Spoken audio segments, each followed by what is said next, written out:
I ended up finding these great underground activists that weren't talked about, such as the leading New York Black Panthers, the Shakurs, and that led me to a kind of a different history of Tupac Shakur, and also led me to see all kinds of things happening with the Students for Democratic Society, for example, the leading college anti-war activists in the country. So there was just a lot of different things I was hearing about that I felt like weren't covered in our mainstream history books.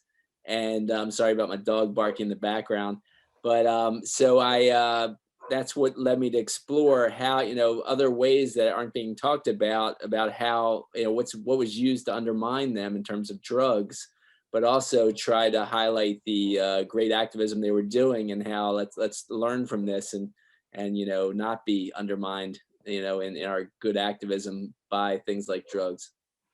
What did you find most fascinating about the alternative history of Tupac? Well, it turns out when I talked to Tupac's longtime mentor, political mentor, former Black Panther Chokwe Lumumba, who was his first business manager, he's told me, I basically asked, well, was Tupac only pretending to be a gangster in order to appeal to gangs and politicize them? And he said yes. And that was part of his thug life agenda that he came up with his imprisoned stepfather, Mutulu Shakur, who was a great used acupuncture pioneer, using acupuncture for addictions therapy. And so Tupac was just using that in order to get the Bloods and the Crips leaders to call peace truces, first in Los Angeles, then throughout California, and then throughout the country.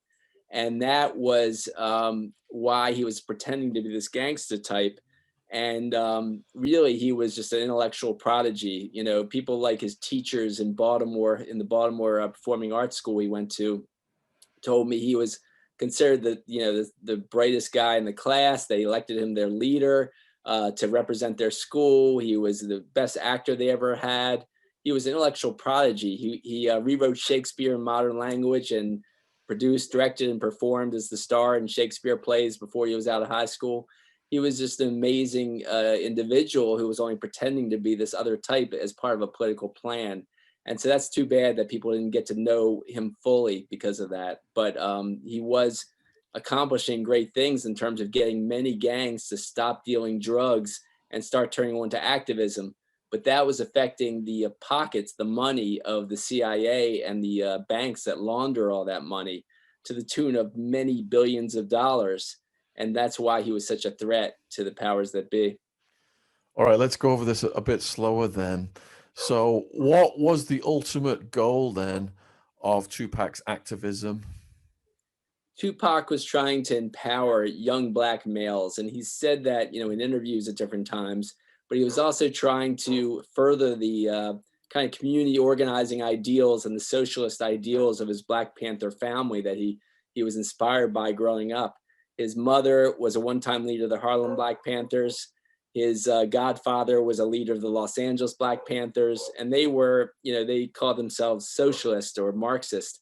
And so they started all kinds of free breakfast programs and free community organizing programs, education programs, housing programs to fight for, housing rights and things, political education programs. And so he was trying to do that for poor Black communities around the country. And really, in the end, he was saying he was fighting for the rights for all what he called, tribal groups, meaning like ethnic minorities that were disenfranchised in our country. And so he was really just trying to do a lot of good, what I call, just social activism on this, and that was part of his plan. And he was trying to do that partly through his music and his acting, because he was originally, when he was 17 years old, he was elected the youngest ever leader of the New African Panthers, which was a national group trying to replicate the Black Panthers. And so he was already a Black leader before he became a rapper. And so some counterintelligence program, FBI counterintelligence program agents like M. Wesley Swearingen said in his memoir that the FBI pretended to stop their COINTELPRO, their counterintelligence program, which targeted leftist activists around the country, anti-war activists and civil rights activists throughout the 60s. they pretended to stop that in 1971, but they really continued it under different names, and they continued it at least until the mid 1990s. He said in his memoir, which came out in the mid 1990s. So I show the evidence that they surely were going to target Tupac in the same way they targeted his parents. So, as his career ascended and as he became more famous, from your research, when do you believe he came to the attention of the intelligence services? When he first came out with his MTV release of his album Trapped, his solo album, Tupacalypse Now, and the single Trapped, which was a political song, and the album had many political songs in it. It was his first album, but it was very political, and it mentioned some of his Black Panther mentors like Asaj Shakur and Geronimo Pratt. It said FUCK to the CIA and the FBI, and it was worrisome. I think because I think U.S. intelligence saw him adding wealth and fame to his radical activism. Who was the president then, and what year was that? That was 1991. It was George Bush Sr. George Bush Sr., who was launching his war on drugs and, claiming that he was this knight in shining armor, getting photographed next to kilos of cocaine. So, what evidence is there then of the intelligence agencies interfering in Tupac's life over the years? Well, there's loads of evidence, and I'd love to talk about it also, but I'm gonna keep it short because I also like to talk about Kurt Cobain and John Lennon, Jimi Hendrix, and the Rolling Stones. But with Tupac, I filed a Freedom of Information Act request for the FBI files on Tupac, and it took about a year for them to answer me. But they said somebody on the line told me, "Well, I'm not allowed to tell you how many pages are there in their FBI file, but you guys send this much money," and it was over $400. And so I talked to her for a while, and she said, "Well, there's over 4,000 pages in his FBI file." She kind of slipped up at one point. And before that she had said, well, it costs 10 cents a page, and I was paying $405, and there it was. And so it's an incredible huge FBI file they had on him. And so they only sent me 99 pages, and even those pages were redacted, blacked out in a number of places. But nonetheless, I've got loads of court documents, loads of I went to the New York Library, which had the newspaper articles, the original articles from all over the country that documented some of the eyewitness reports of the way, for example, in Atlanta, two allegedly off-duty cops ran up to Tupac's car, according to eyewitnesses, and his manager, Choki Lumumba, told me he saw this too, took a gun, smashed his window, and shot at him. Okay, and Tupac merely rolled out the back, grabbed a bodyguard's gun, and shot back in self-defense. And so, if you understood Atlanta, southern United States, for a black man to shoot a police officer and get away with it, and it not even go through court, is amazing. And that's what happened with Tupac. They dropped it. They dropped the case before it went all the way through court. And I argue there's loads of evidence that it's because it was, murder or assassination attempt number about 3 or 4, sadly enough. That's how many times police were involved with targeting him. They choked him Wow. unconscious and smashed his head against the curb when he in 1991, when he was just, he said they were arresting him for jaywalking in Oakland. And so I showed 2 cases of, police murdering victims, they have in custody, and that with those tactics. And so there's just a number of incidents like that of police foul play and Tupac almost dying. And then finally, of course, he was killed in Las Vegas. Well, that's the final question then on Tupac for this session is, what is your theory of what went down when he died?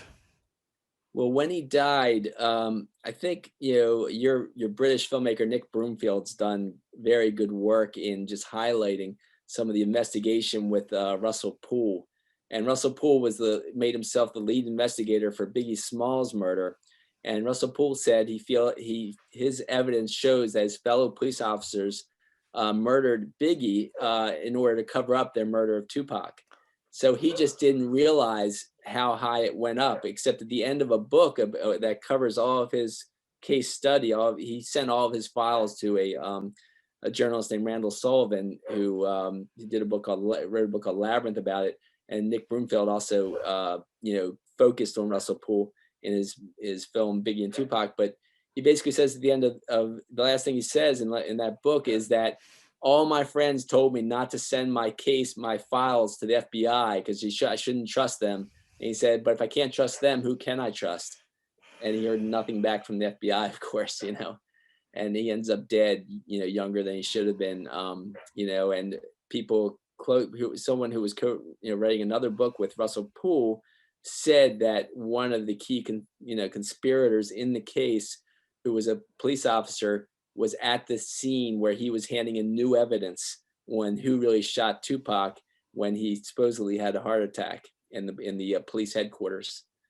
So Wow, this stuff is absolutely fascinating. I bet you could talk for hours just on Tupac, couldn't you? I could talk a lot. I did write a book and make a film on Tupac alone, but that was the FBI war on Tupac Shakur and black leaders. And of course, I did want to talk to you about drugs as weapons against us, the CIA war on musicians and activists. Yeah, what we're gonna have to do is when travel restrictions lift, fly you out to London and get you in the studio, That'd be and great. then we can do hours and hours and hours. That'd be great, Sean. Have you been to London before? Sure, yeah. London was really really fun. And the thing is, I was there so long ago when I was young and didn't have much money, so I couldn't really enjoy it as much as I'd like to. Yeah, yeah, that would be fantastic. I mean, the live chat right now, people are absolutely gripped by what you're Thanks. saying. So what we'll do next is, did you want to move on to Kurt Cobain next, did you say?